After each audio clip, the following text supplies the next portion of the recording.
Hello friends, welcome to my channel Aarambh classes.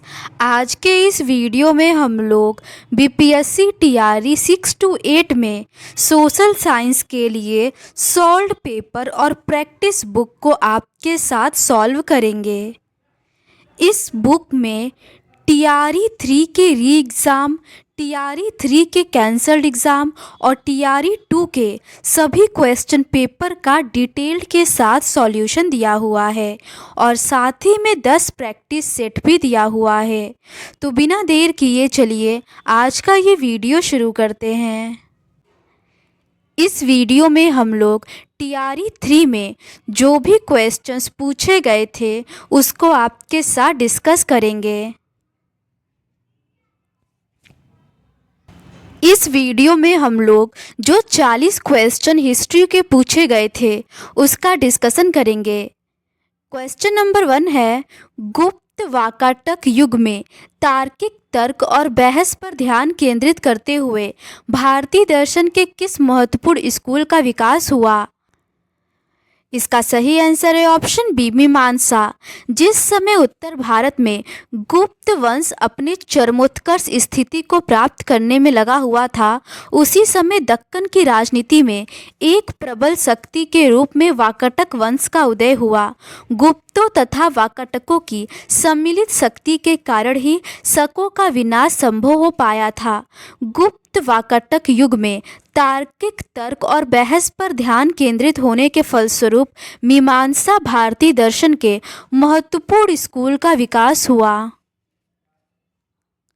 अगला प्रश्न है, 1901 में दादा भाई नौरोजी की पुस्तक poverty and un British rule in India के प्रकाशन में सहायक भूमिका निभाई। इसका सही आंसर है ऑप्शन ए, ब्रिटिश उपनिवेशवाद द्वारा भारत के आर्थिक शोषण पर प्रकाश डालना। धन निकास के सिद्धांत का उल्लेख दादा भाई नौरोजी ने अपने लेख इंग्लैंड डेब्ट टू इंडिया में किया था। यह लेख 1867 को लंदन में आयोजित ईस्ट इंडिया एसोसिएशन की बैठक में प्रस्तुत किया गया था। 1901 में प्रकाशित पुस्तक poverty and un British rule in India के प्रकाशन में ब्रिटिश उपनिवेशवाद द्वारा भारत के आर्थिक शोषण पर प्रकाश डालने में सहायक भूमिका निभाई गई, जबकि जाति व्यवस्था के उन्मूलन व मुसलमानों के लिए अलग निर्वाचन के क्षेत्र के विचार का प्रसार का इस पुस्तक के प्रकाशन में किसी भी प्रकार की सहायक भूमिका नहीं थी। अगला प्रश्न है, भारत में पहली सूती कपड़ा मिल किस वर्ष स्थापित की गई थी? इसका सही आंसर है ऑप्शन सी, 1854 में। भारत में सर्वप्रथम सूती कपड़ा मिल की नींव 1851 ईस्वी में बम्बई में डाली गई। यहाँ पारसी, गुजराती और बोहरा मुसलमान आदि जातियों के लोग सूती धागे और सूती कपड़ा तैयार करने वाले आधुनिक कारखाने के निर्माण में लग गए थे। पारसी कावसजी नानाजी दाभार ने सन 1854 में पहला कारखाना स्थापित किया और तभी से इस उद्योग का इतिहास भारत में शुरू हुआ। अगला प्रश्न है, गदर आंदोलन एक क्रांतिकारी आंदोलन था जिसका उद्देश्य भारत में ब्रिटिश शासन को उखाड़ फेंकना था। के नेता कौन थे? इसका सही आंसर है ऑप्शन बी, करतार सिंह सराभा। करतार सिंह सराभा एक भारतीय क्रांतिकारी थे। जब वे गदर पार्टी के सदस्य बने तब उनकी उम्र 15 वर्ष थी। करतार सिंह सराभा का वक्तव्य था कि गदर आंदोलन एक क्रांतिकारी आंदोलन है जिसका उद्देश्य भारत में ब्रिटिश शासन को उखाड़ फेंकना है।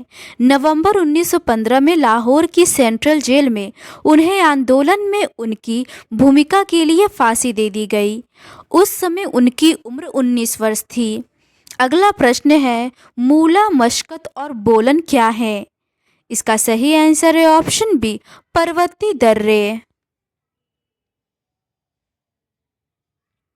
मूला, मशकत और बोलन अफगानिस्तान के दर्रों के नाम है।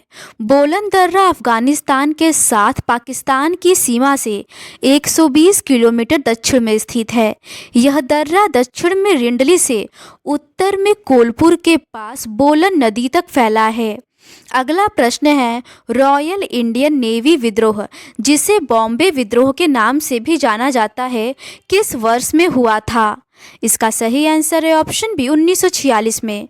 रॉयल इंडियन नेवी के विद्रोह की शुरुआत 18 फरवरी 1946 में बम्बई में हुई थी, जिसे बॉम्बे विद्रोह के नाम से जाना जाता है। बम्बई स्थित सिग्नल स्कूल अराजदिष्ट नौसैनिक अधिकारी, जिन्हें रेटिंग कहते थे, ने वेतन तथा भोजन इत्यादि के भेदभाव, जाति भेद, उग्र व्यवहारवाद तथा भारतीयों के राष्ट्रीय चरित्र के प्रति अत्यंत अपमानपूर्ण शब्दों के विरोध में भूख हड़ताल कर दी। शीघ्र ही यह विरोध बंदरगाह पर स्थित 20 जलपोतों के 24,000 नौसैनिकों में फैल गया।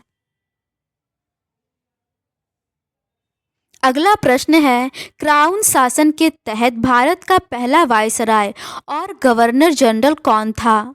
इसका सही आंसर है ऑप्शन ए लॉर्ड कैनिंग।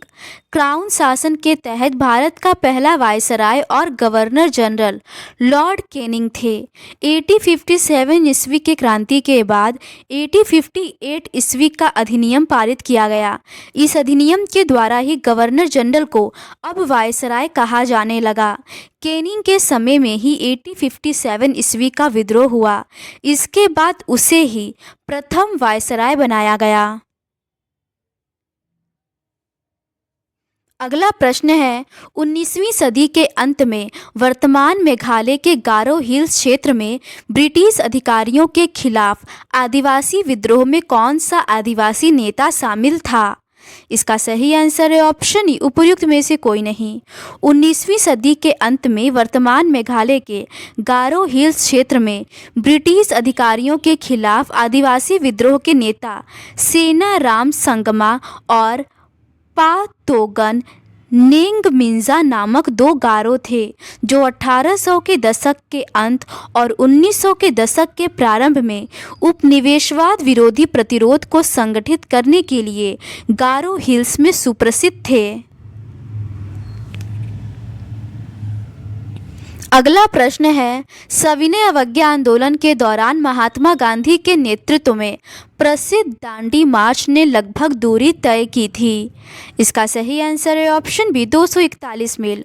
सविनय अवज्ञा आंदोलन के दौरान महात्मा गांधी ने 12 मार्च 1930 ईस्वी को अपने 78 अनुयायियों के साथ साबरमती आश्रम से अपना ऐतिहासिक दांडी मार्च प्रारंभ किया।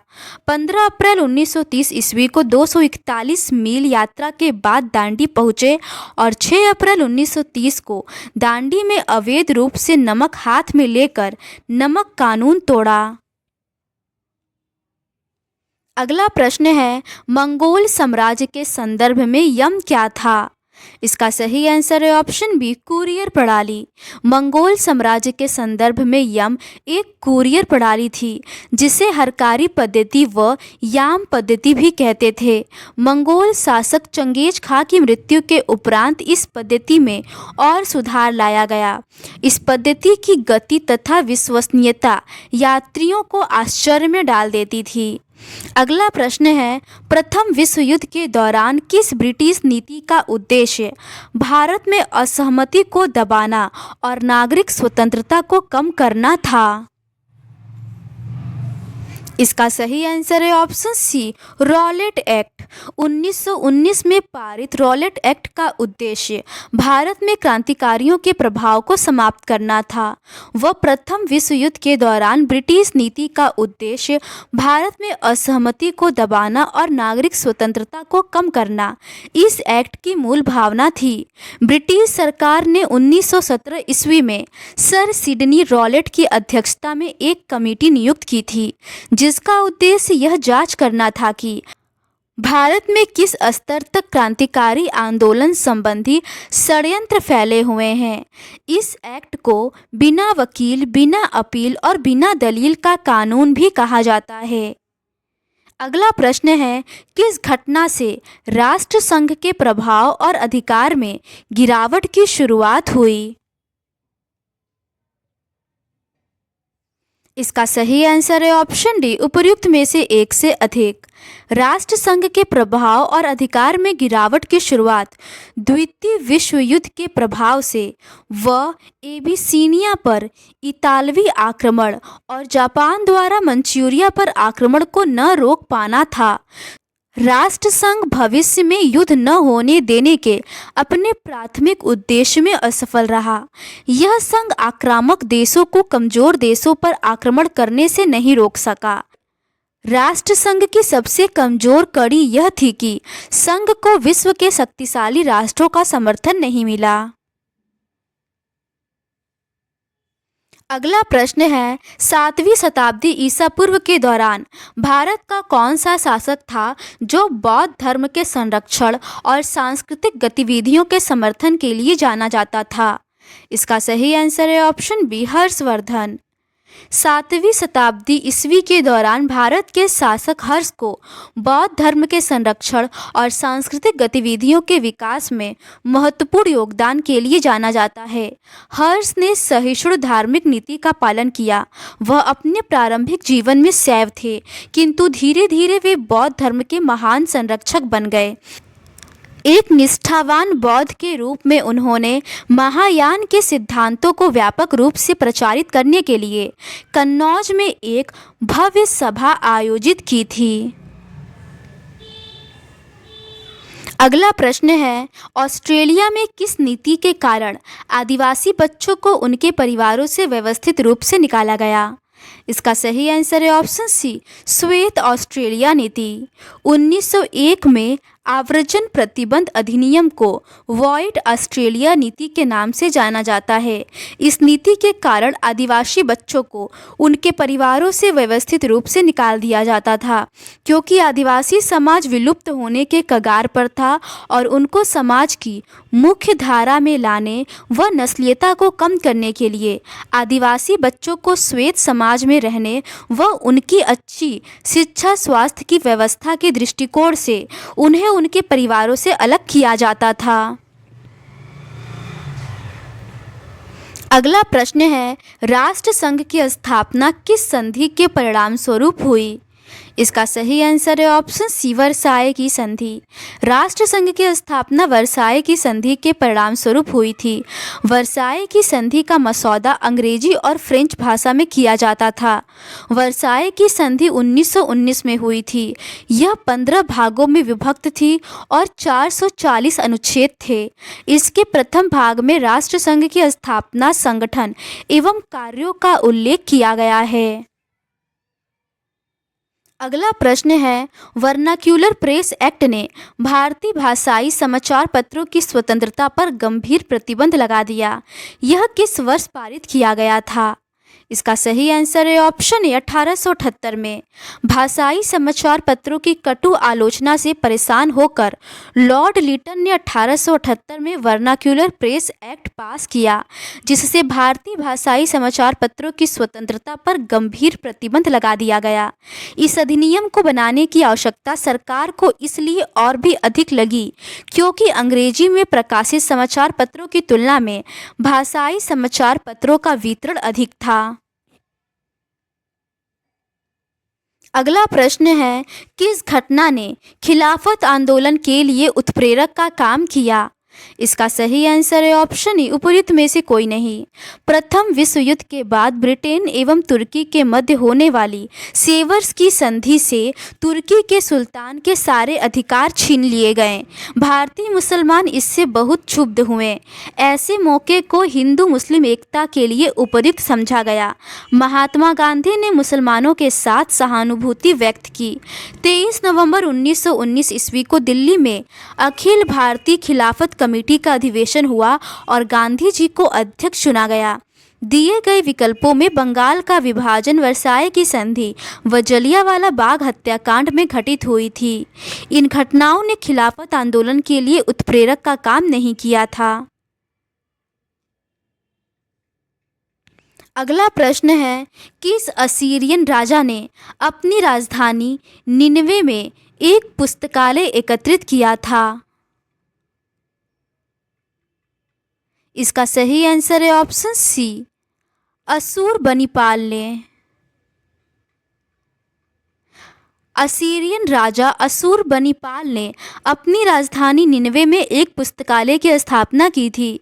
इस पुस्तकालय में इतिहास, महाकाव्य, सकुल साहित्य, ज्योतिष विद्या, स्तुतियों और कविताओं की पट्टिकाओं को इकट्ठा करने का बहुत प्रयत्न किया गया और उसमें सफल भी रहा। उसने लिपिकों को दक्षिण में पुरानी पट्टिकाओं का पता लगाने के लिए भेजा था। अगला प्रश्न है, 1940 के दशक के दौरान बंगाल में तेभागा आंदोलन ने मांग की। इसका सही आंसर है ऑप्शन सी, फसल का 1/3 हिस्सा बटाईदारों को दिया जाएगा। बंगाल में तेभागा आंदोलन 1946 से 47 के बीच हुआ। तेभागा का शाब्दिक अर्थ फसल का तीसरा हिस्सा होता है। यह आंदोलन उत्पादन के हिस्से को कर के रूप में आधे से 1/3 हिस्सा बटाईदारों को देने के लिए था, जो परंपरागत रूप से जोतदार मध्यम भूस्वामी को दिया जाता था। यह आंदोलन उत्तर बंगाल में शुरू हुआ और पूर्वी बंगाल के दिनाजपुर और रंगपुर जिलों तथा पश्चिमी बंगाल के जलपाईगुड़ी और मालदा तक फैल गया था।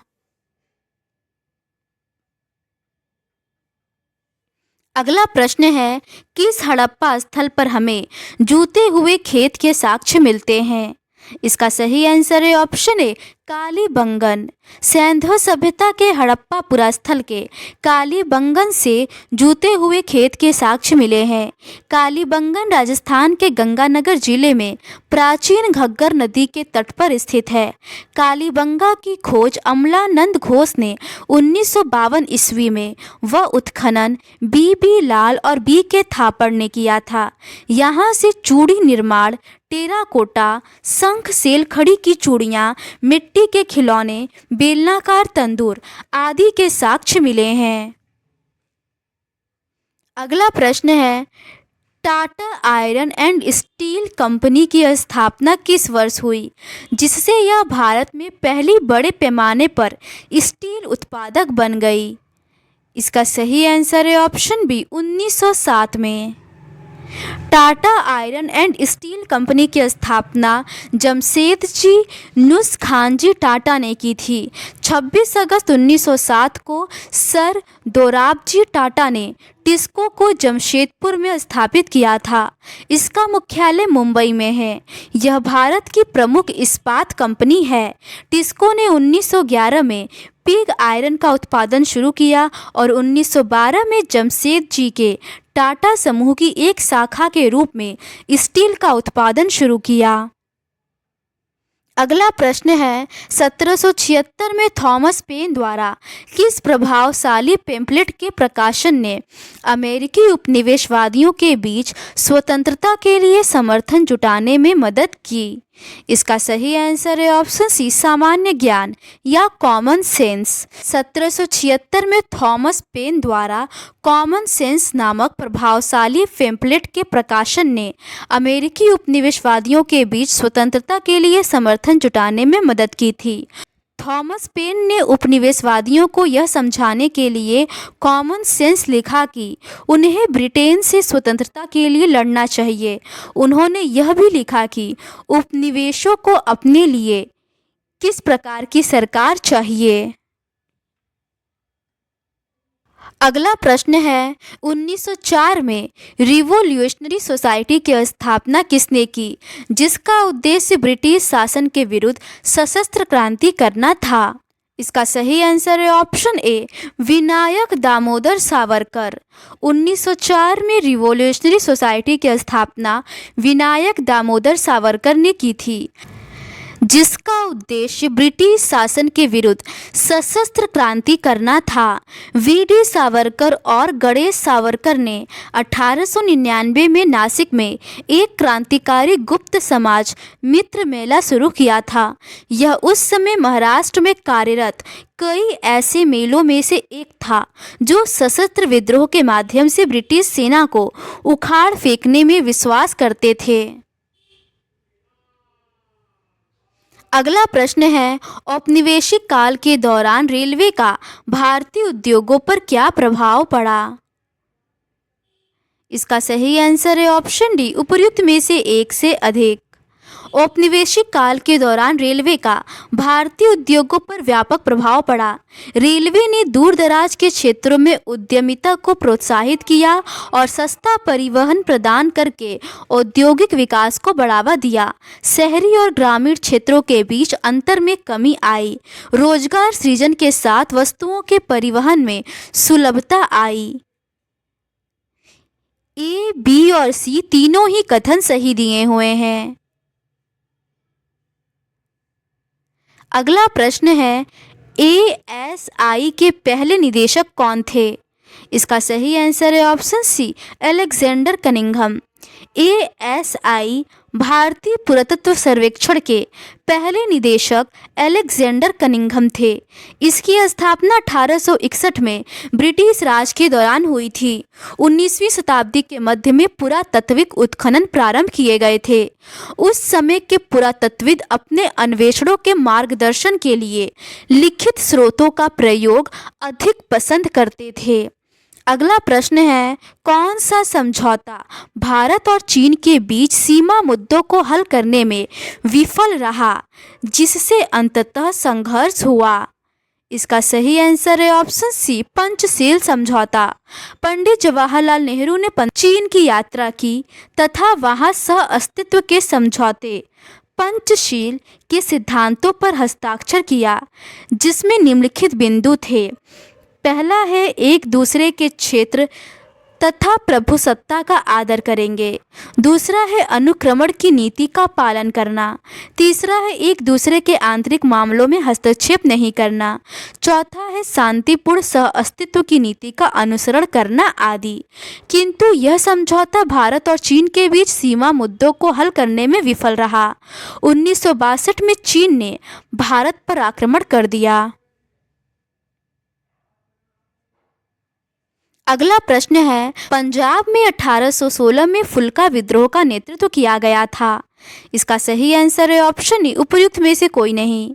जिंद रियासत की स्थापना 1763 ईस्वी में फुल्किया मिसल के संस्थापक फूल सिंह के पौत्र गजपत सिंह ने की थी। यह रियासत 376 वर्ग मील में फैली हुई थी। यह रियासत हरियाणा व पंजाब दोनों राज्यों में फैली हुई थी। 1857 ईस्वी के क्रांति के समय यह रियासत हरियाणा की सबसे प्रमुख रियासत थी। राजा भाग सिंह के बाद उसका उत्तराधिकारी प्रताप सिंह बना, जो अंग्रेजों का विरोधी था। 1814 ईस्वी में प्रताप सिंह ने अंग्रेजों के खिलाफ विद्रोह कर दिया। अंग्रेजों ने रणजीत सिंह की सहायता से उन्हें गिरफ्तार कर लिया। 1816 ईस्वी में कारावास में उसकी मृत्यु हुई। अगला प्रश्न है, 1917 की क्रांति के दौरान बोल्शेविकों का नारा क्या था? इसका सही आंसर है ऑप्शन सी, शांति, भूमि और रोटी। 1917 की क्रांति के दौरान बोल्शेविकों का नारा शांति, भूमि और रोटी था। बोल्शेविक क्रांति नवंबर 1917 के समय रूस के राजनीतिक मंच पर लेनिन का प्रादुर्भाव हुआ। जार की सरकार ने उसे निर्वासित कर दिया था। वह स्विट्जरलैंड में निर्वासित जीवन व्यतीत कर रहा था। मार्च 1917 ईस्वी में क्रांति हुई। वह जर्मनी की सहायता से रूस पहुंचा। तब रूस की जनता का उत्साह बढ़ गया। लेनिन ने घोषित किया कि रूसी क्रांति पूरी नहीं हुई है, अतः एक स्पष्ट दूसरी क्रांति अनिवार्य है। उसने बोल्शेविक दल का कार्यक्रम स्पष्ट किया, जो अप्रैल थीसिस के नाम से प्रसिद्ध है। लेनिन ने 3 नारे दिए, भूमि, शांति और रोटी। लेनिन ने बल प्रयोग द्वारा केरेंस्की सरकार को उलट देने का निश्चय किया। अगला प्रश्न है, 1854 का वुड डिस्पैच किससे संबंधित था? इसका सही आंसर है ऑप्शन डी, उपर्युक्त में से एक से अधिक। 1854 का वुड डिस्पैच आधुनिक शिक्षा तथा भारत में विश्वविद्यालयों की स्थापना से संबंधित था।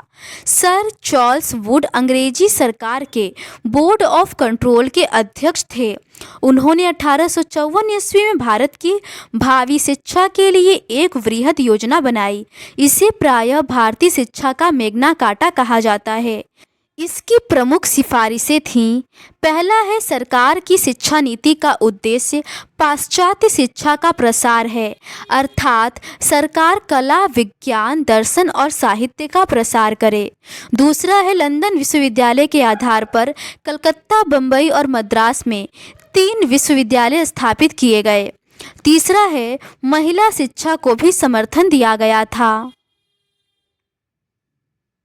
अगला प्रश्न है, हिटलर की आत्मकथा जिसमें जर्मनी के लिए उसकी राजनीतिक विचारधारा और भविष्य की योजनाओं को रेखांकित किया गया है, का शीर्षक है। इसका सही आंसर है ऑप्शन सी, मीन काम्फ।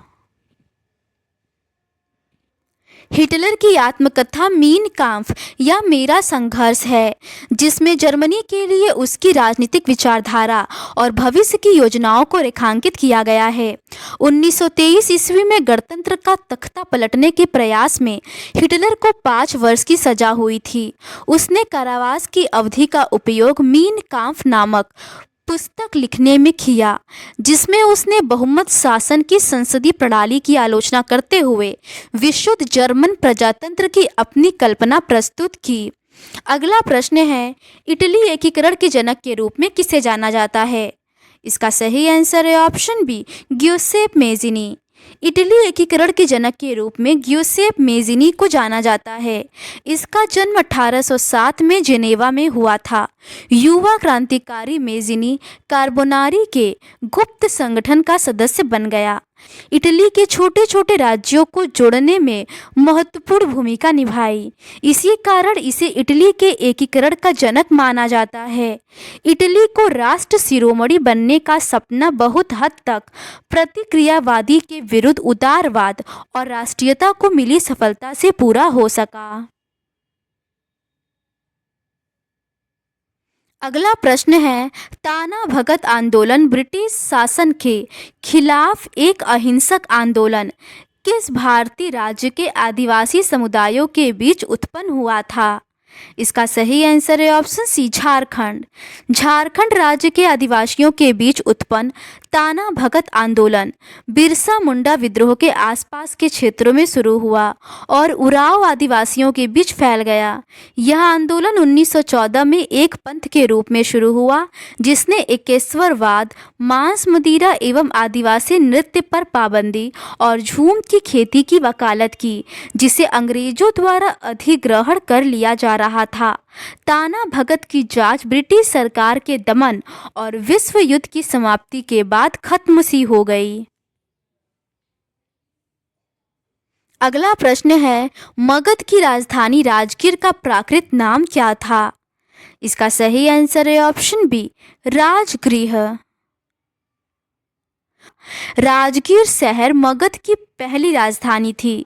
उदयन के द्वारा राजगीर से पाटलिपुत्र को मगध साम्राज्य की राजधानी बनाया गया। यह स्थल हिंदू और बौद्ध धर्म से संबंधित है। राजगीर का शाब्दिक अर्थ है राजाओं का घर। राजगीर 5 पहाड़ियों से घिरी है। अगला प्रश्न है, वियतनामी राष्ट्रवादी इतिहास में 1930 में येन बाई विद्रोह का क्या महत्व था। इसका सही आंसर है ऑप्शन डी, उपर्युक्त में से एक से अधिक। येन बाई विद्रोह 10 फरवरी 1930 को फ्रांसीसी औपनिवेशिक सेना के खिलाफ वियतनामी सैनिकों का सशस्त्र विद्रोह था।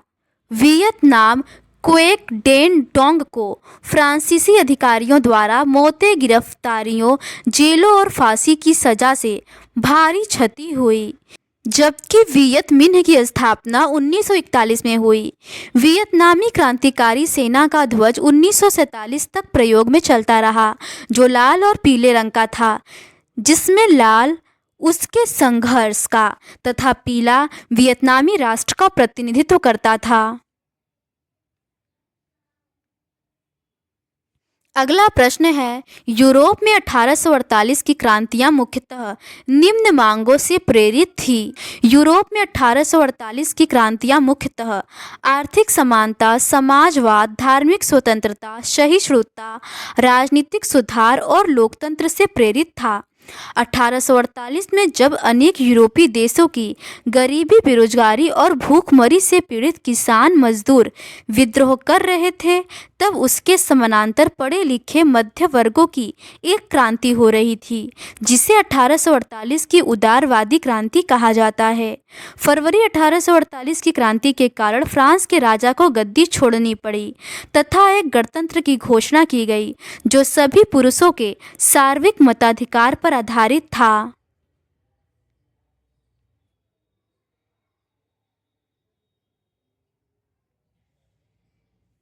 अगला प्रश्न है, 1878 में द हिंदू अखबार की स्थापना किसने की, जो भारतीय राष्ट्रीय आंदोलन के दौरान जनमत को आकार देने में प्रभावशाली रहा।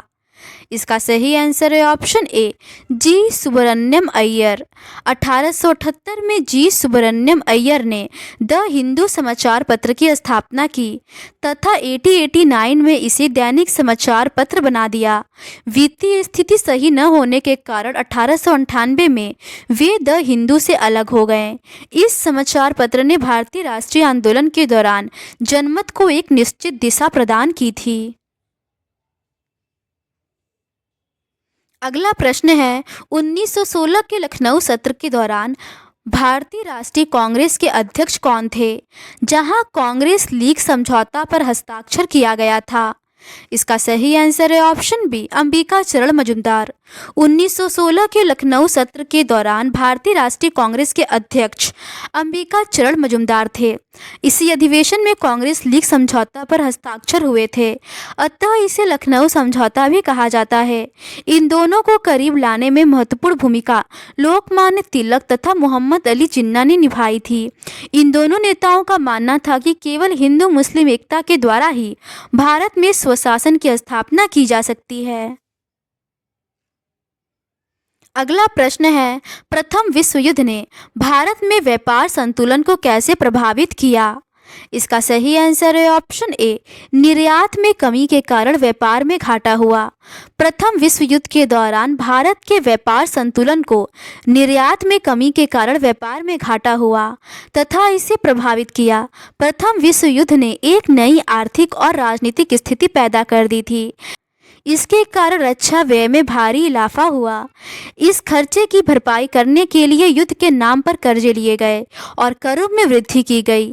सीमा शुल्क बढ़ा दिया गया और आयकर शुरू किया गया। युद्ध के दौरान कीमतें तेजी से बढ़ी। 1913 से 1918 के बीच कीमतें दोगुना हो चुकी थी, जिसके कारण आम लोगों की मुश्किलें बढ़ गई। देश के बहुत सारे हिस्सों में फसल खराब हो गई, जिसके कारण खाद्य पदार्थों का भारी अभाव पैदा हो गया। उसी समय फ्लू की महामारी फैल गई थी। अगला प्रश्न है, उत्तर वैदिक काल के दौरान रचित किस प्राचीन भारतीय ग्रंथ में दार्शनिक भजन और ब्रह्मांड विज्ञान और नैतिकता पर चर्चाएं शामिल हैं। इसका सही आंसर है ऑप्शन ए, उपनिषद में। उत्तर वैदिक काल के दौरान रचित प्राचीन भारतीय ग्रंथ उपनिषद में दार्शनिक भजन और ब्रह्मांड विज्ञान और नैतिकता पर चर्चाएं शामिल हैं। अगला प्रश्न है, स्टेलिनग्राद की लड़ाई द्वितीय विश्व युद्ध में एक महत्वपूर्ण मोड़ किन दो देशों के बीच हुई थी। इसका सही आंसर है ऑप्शन सी, जर्मनी और सोवियत संघ। स्टेलिनग्राद की लड़ाई द्वितीय विश्व युद्ध के एक महत्वपूर्ण घटना जर्मनी और सोवियत संघ देशों के बीच हुई थी। यह लड़ाई आधुनिक युग में सबसे बड़ी और लंबी और सबसे खूनी लड़ाइयों में से एक के रूप में प्रसिद्ध है। 1942 से फरवरी 1943 तक यह लड़ाई चली। फरवरी 1943 तक रूसी सैनिकों ने स्टेलिनग्राद पर फिर से कब्जा कर लिया और लगभग 1 लाख जर्मन सैनिकों को पकड़ा गया। पकड़े गए ज़्यादातर सैनिक रूसी जेलों शिविरों में या तो बीमारी या भूखमरी के कारण मर गए। स्टेलिनग्राद में हार युद्ध की पहली विफलता थी, जिसे हिटलर ने सार्वजनिक रूप से स्वीकार किया था। तो आज के इस वीडियो में बस इतना ही। इस सीरीज़ के नेक्स्ट पार्ट में हम लोग जियोग्राफी के क्वेश्चंस का डिस्कशन करेंगे। अगर आपको ये सीरीज़ पसंद आती है तो please do subscribe to my channel and like this video. Thank you.